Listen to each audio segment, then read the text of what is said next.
벌써 9년 전이 되었습니다. 제가 처음 교회에 부임했을 때 교회에서 처음 선물을 받은 책 한 권이 있습니다. 아주 두꺼운 책인데요, 종교교회사라는 책을 선물 받았습니다. 책을 받아서 제가 처음에 처음 저에게 주신 선물이니까 그래도 좀 읽어야 되겠다, 그래서 책을 읽기 시작했는데요, 몇 장 넘어가지 않아서 아주 의미 있게 지금까지 기억되는 글귀가 하나 있습니다. 그때 편찬위원장이신 전영수 장로님이 쓰신 글인데 이런 글입니다.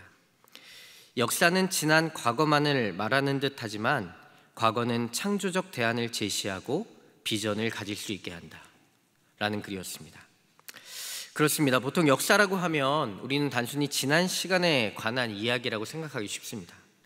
하지만 역사는 지금 우리의 모습이기도 하고 앞으로 다가올 우리들의 모습의 밑그림이 되기도 합니다. 그렇게 역사는 매우 소중한 것이라고 생각합니다. 오늘 저녁은 역사위원회 헌신예배로 드리고 있습니다. 사실 이 역사위원회는 그 역할과 그 사역이 사람들에게 때로 두드러지게 보이거나 잘 드러나지 않을 수 있는 일입니다. 하지만 이 역사위원회는 우리 교회의 이 존재만으로도 참 귀한 그리고 중요한 역할을 하고 계신다라고 저는 생각합니다. 지나온 우리 교회의 역사, 하나님이 함께 하신 그 이야기들 속에서 비전과 소망을 찾아가는 노력을 우리 모두가 함께 해나가고 있는 줄로 믿습니다. 이 시간 축복하는 것은 오늘 예배를 통해서 역사위원회 위원들뿐 아니라 우리 모두가 역사와 시간 가운데 우리와 함께 하시면서 또 새로운 일을 행하시는 분이 우리 하나님이심을 고백하는 귀한 시간이 되시기를 주님의 이름으로 축복합니다. 오늘 우리가 함께 읽은 이 본문의 말씀은 열왕기하 22장 요시야 왕이 등장하는 장면의 말씀으로 시작합니다. 이 요시야 왕은 이스라엘의 분열 왕국 시대 가운데 특별히 남유다의 제16대 왕입니다. 오늘 1절 말씀을 함께 다시 한번 읽어보겠습니다. 1절 말씀입니다. 22장 1절 말씀 함께 있습니다. 시작. 요시야가 왕위에 오를 때에 나이가 8세라 예루살렘에서 31년간 다스리니라. 그의 어머니의 이름은 여디디요 보스갓 아다야의 딸이더라. 아멘. 요시야가 왕위에 오를 때 나이가 8세라고 기록되어 있습니다. 8살에 왕위에 오르는 것은 그리 흔한 일은 아닙니다. 이른 나이에 왕위에 올랐다는 것은 그의 부모가 일찍 죽었다라는 것을 의미하기도 하는 것이죠. 그가 왕위에 올라서 31년 동안 다스렸는데 요시야가 왕위에 올랐을 때 이 남유다가 어떤 상황이었냐면 북이스라엘은 이미 아수르로부터 다 멸망을 해서 북이스라엘이라는 나라가 없어졌고 남유다만 홀로 존재했던 시대였습니다. 이 열왕기하 18장 이하로부터 북이스라엘이 아수르로부터 멸망한 이후의 이야기가 기록되어 있는데요, 그때 처음 왕이 히스기야였습니다. 13대 왕인 히스기야부터 마지막 20대 시드기야까지 총 8명의 왕이 이 열왕기하 18장 이하로부터 쭉 기록되어져 있습니다. 이 가운데 성경 하나님의 말씀에 이 왕은 하나님 앞에 참 신실했고 좋은 왕이었다, 하나님께로부터 긍정적인 평가로 기록된 왕이 딱 2사람이 있었습니다. 한 사람은 히스기야였고 또 한 명이 바로 이 요시야라는 왕이었습니다. 성경은 이렇게 기록하고 있습니다. 이들은 하나님만을 의지하였고 하나님 보시기에 정직한 길로 행하기 위해서 하나님의 말씀을 지키고자 열심을 다했다. 이것이 성경에 기록한 이들에 대한 평가입니다. 오늘 본문 2절 말씀을 함께 읽어보겠습니다. 본문 2절입니다. 함께 읽습니다. 요시야가 여호와 보시기에 정직히 행하여 그의 조상 다윗의 모든 길로 행하고 좌우로 치우치지 아니하였더라. 아멘. 이 이스라엘의 왕들을 소개하는 부분에 있어서 특별히 다윗의 길을 걸었다, 이 다윗의 길을 걸었다라고 하는 이 표현은 매우 중요한 의미를 담고 있습니다. 성경에서 이 표현은 하나님의 마음에 합한 삶을 살았다라는 의미로 해석될 수 있는 표현입니다. 다윗의 길을 걸었다, 이것은 하나님의 마음에 합한 믿음의 삶을 살았다라는 의미로 해석됩니다. 우린 분명하게 한 가지를 알고 있습니다. 다윗은 정말 점도 티도 흠도 없는 정말 온전한 삶을 살았던 그런 왕이 아니었다라는 사실입니다. 다윗은 분명 수많은 연약함을 가지고 있었습니다. 또 그가 행했던 일들 중에서는 참 부끄러운 일들도 있었습니다. 하지만 하나님께서는 그의 길, 그의 삶에 대해 하나님의 마음에 합하였다라고 표현하고 계십니다. 정직히 우리는 그 의미와 이 이유를 온전히 다 이해할 수는 없을 듯합니다. 하지만 우리는 성경에 기록된 말씀 속에서 다윗이 하나님의 마음에 합한 자라고 여겨진 그 의미와 이유를 엿볼 수 있다는 것입니다. 오늘 우리가 조금 전에 읽은 2절의 말씀이 바로 그것이죠. 하나님 보시기에 정직하게, 그리고 좌로나 우로나 치우치지 아니하였다라는 것입니다. 이는 우상 숭배에 빠지지 않고 온전히 하나님만을 섬겼다는 뜻을 가지고 있습니다. 이스라엘의 왕, 하나님의 기름 부음을 받아 세워진 왕입니다. 그렇다면 하나님만을 섬기는 것은 어쩌면 당연한 일일지 모릅니다. 하나님만을 예배하는 것이 당연한 일이었을 텐데 그렇지 않았다라는 것을 성경은 우리 가운데 가르쳐주고 있습니다. 열왕기하 18장 이하에는 아까도 제가 나누었지만 북이스라엘이 멸망한 후에 8명의 임금이 등장합니다. 이들은 북이스라엘이 하나님을 떠났을 때 그 나라가 어떻게 되는지, 그들의 민족이 어떠한 상황을 맞이하게 되는지, 어떤 고난을 얻게 되는지, 어떤 아픔과 멸망의 역사들을 갖게 되는지를 보았고 들었고 기록을 기억하고 있을 것입니다. 하지만 이들 8명의 남유다 왕들 중에서 하나님만을 섬기고 하나님 앞에 정직한 자였다고 기록된 이는 그 8명 중에 단 2명이었다는 사실입니다.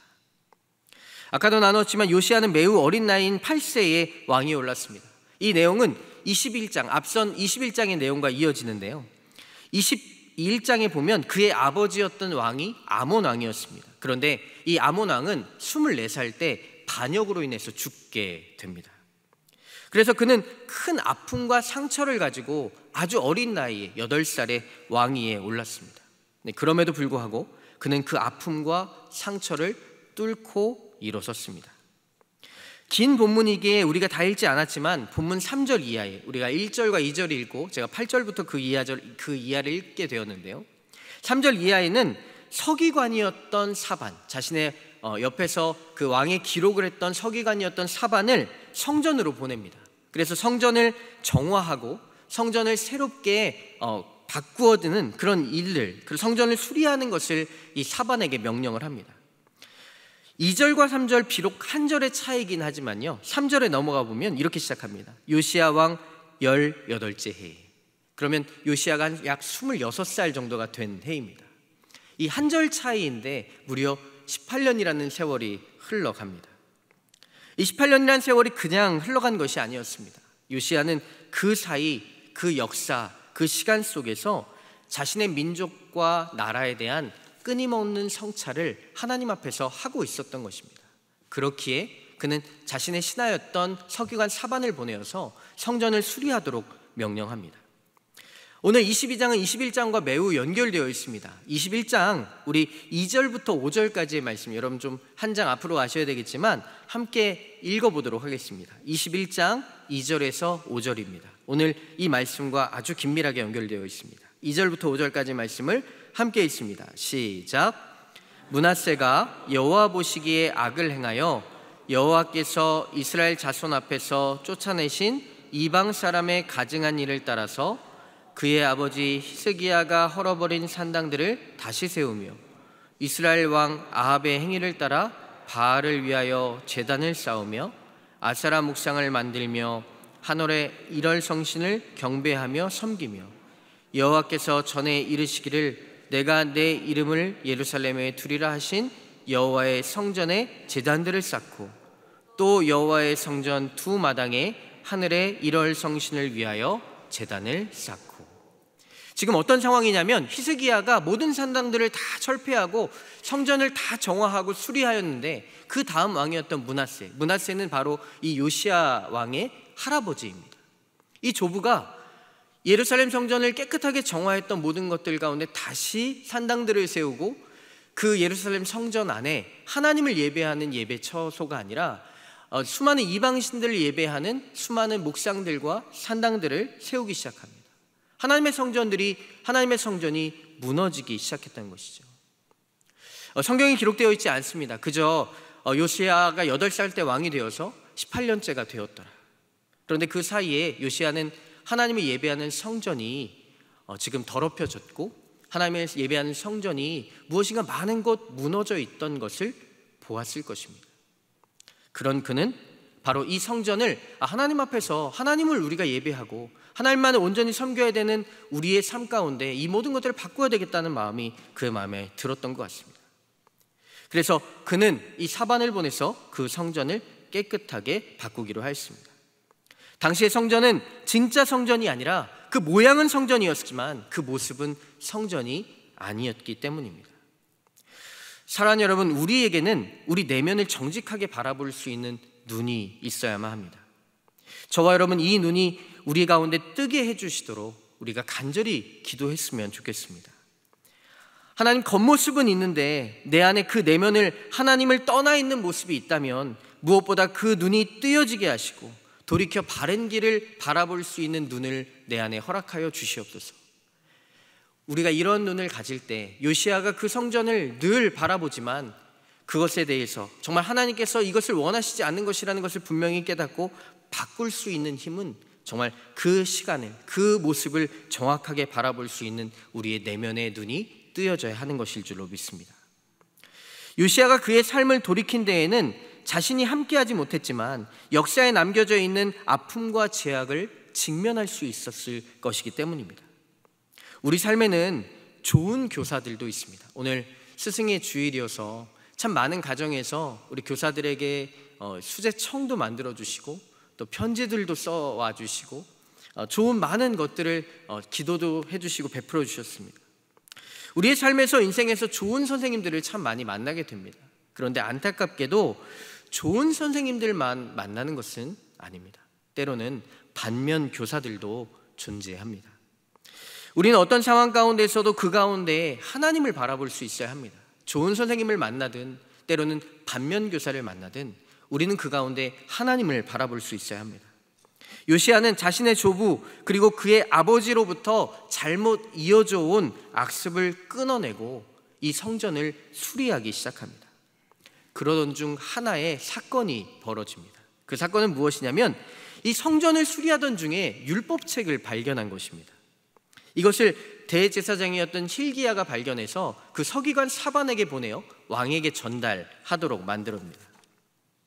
여러분, 그런데 단순히 생각해 보면 이 성전 안에서 율법책을 발견하는 일이 특별한 일일까요?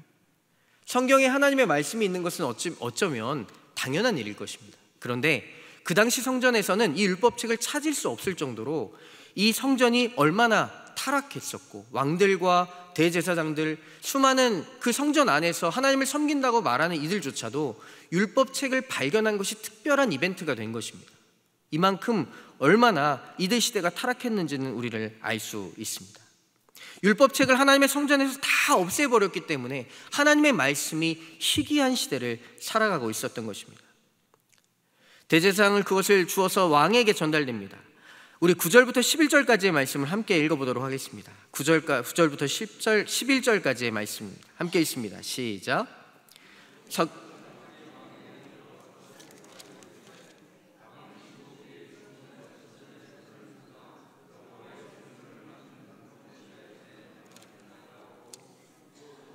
사반에게 왕이 말하여 이르되 제사장 hil기야가 내게 책을 주더이다 하고 사반이 왕의 앞에서 읽음에 왕이 율법책의 말을 듣자 곧 그의 옷을 찢으니라. 아멘. 여러분, 율법책을 성전에서 발견한 일이 특별한 일이 되었습니다. 그런데 그 특별한 일이 더 특별한 일로 연결되었습니다. 그 일은 바로 왕이 자신의 옷을, 하나님의 율법책을 서기관이었던 사반이 읽기 시작하자 자신의 옷을 찢었던 것입니다. 어떤 말씀이었는지 구체적으로 알 수 없습니다. 그러나 주석가들은 이 말씀이 신명기의 말씀이라고 추측합니다. 왜냐하면 22절 하반부에 요시야가 백성들에게 하나님을 배반한 이스라엘에게 주시는 심판과 경고의 메시지를 전하고 있기 때문입니다. 이 말씀이 신명기에 기록되어 있죠.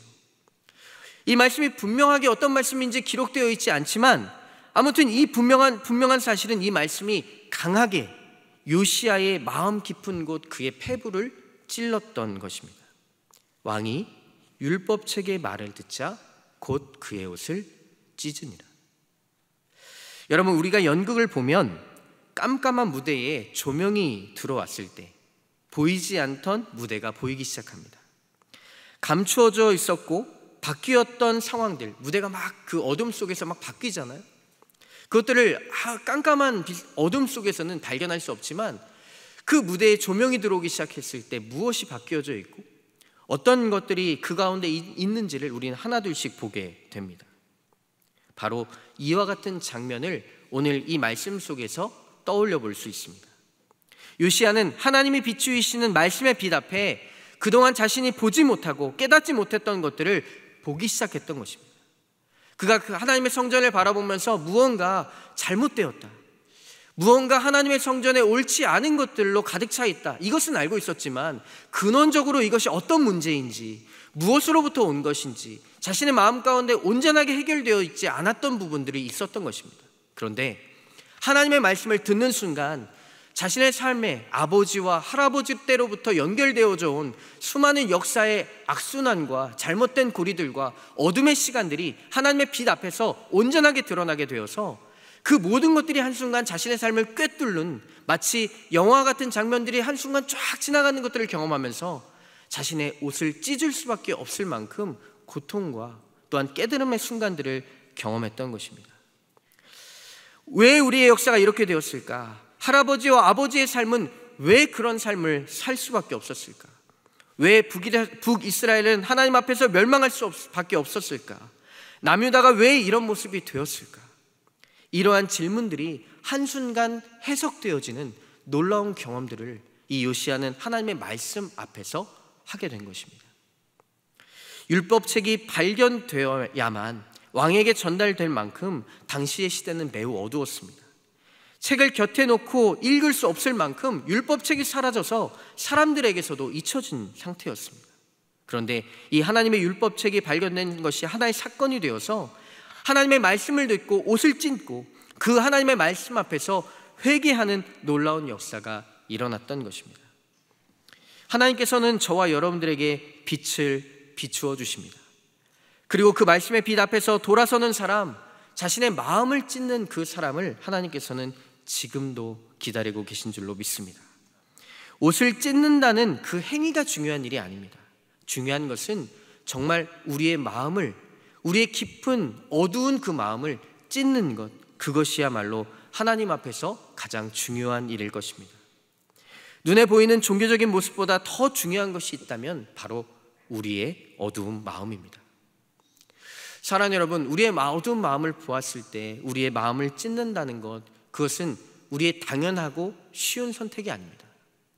이 안에는 우리의 하나님 앞에서의 끊임없는 반응, 하나님을 떠나지 않고 하나님의 길에서 끝까지 하나님을 놓치지 않는, 우리의 어떤 상황과 삶의 형편과 어려움의 문제들이 찾아왔을 때에도 하나님을 떠나지 않는, 요시야 왕이 8살의 왕이 올랐지만 18살이 될 그 나이까지 하나님 앞에 머물러 있었던, 그 기록되지 않았지만 신실했던 그 시간들이 있었기에 그에게는 이와 같은 순간들이 찾아오게 된 것입니다.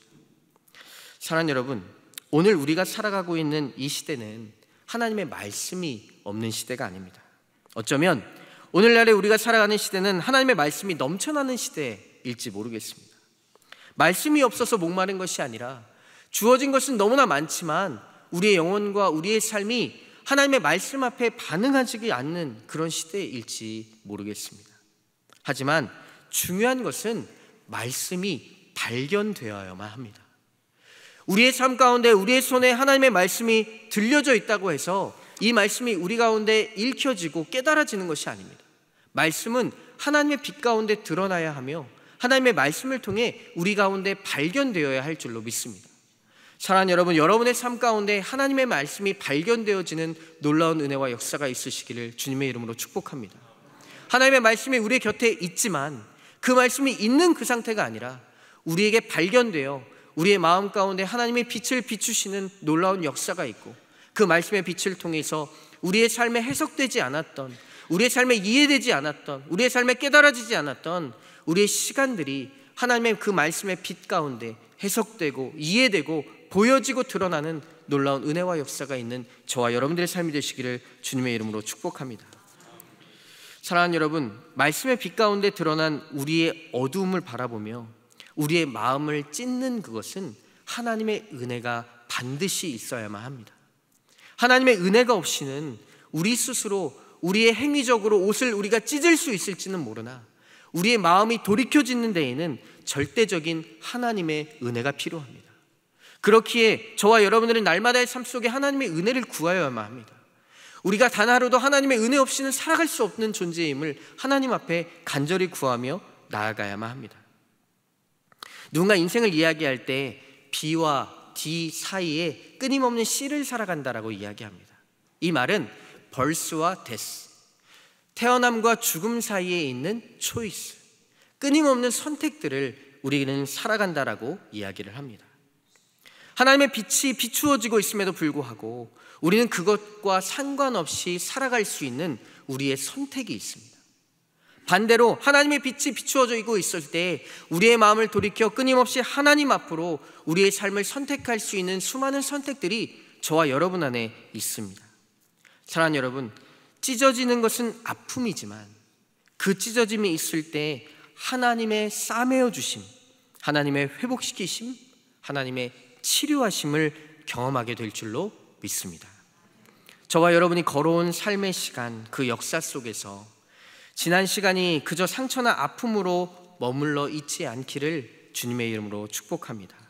어떤 분들은 여전히 내가 겪었던 과거의 아픔과 상처들이 내 삶 가운데 자리 잡고 있을지 모르겠습니다.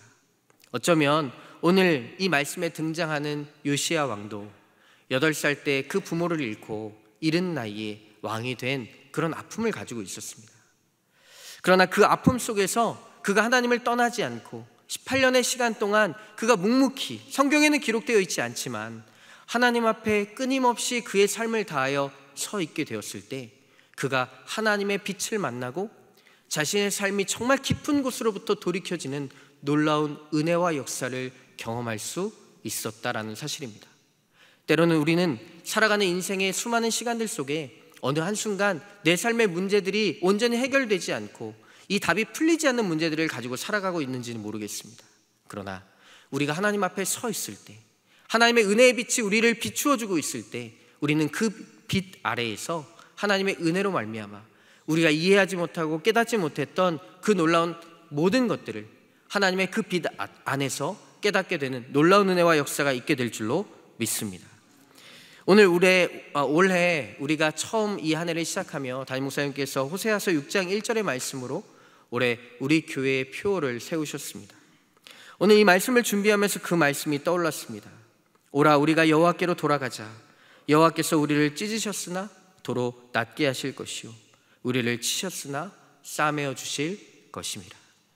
사랑하는 여러분, 저와 여러분의 삶 가운데는, 우리의 역사 가운데는, 저와 여러분의 삶의 인생 가운데는 수많은 아픔과 상처들이 있을 수 있습니다. 또한 수많은 반면교사들을 통해서 우리는 삶의 여러 가지 어려운 문제들을 만나고 있을지 모르겠습니다. 그러나 우리가 분명히 신뢰하는 것은 우리가 우리의 마음을 찢었을 때 그 아픔, 찢어지는 아픔으로 끝나는 것이 아니라 하나님께서 그 찢어지는 고통 가운데 함께 하시며 그 찢어짐을 싸매어 주시고 회복시켜 주시고 하나님의 놀라운 은혜로 치유하시며 우리 가운데 새로운 은혜를 시작하게 하실 줄로 믿습니다. 당장 우리의 삶에 있는 어떤 아픔일지라도 그 아픔을 가지고 주님 앞에 나아갈 수 있는 저와 여러분의 삶이 될 수 있기를 주님의 이름으로 축복합니다. 함께 기도하겠습니다.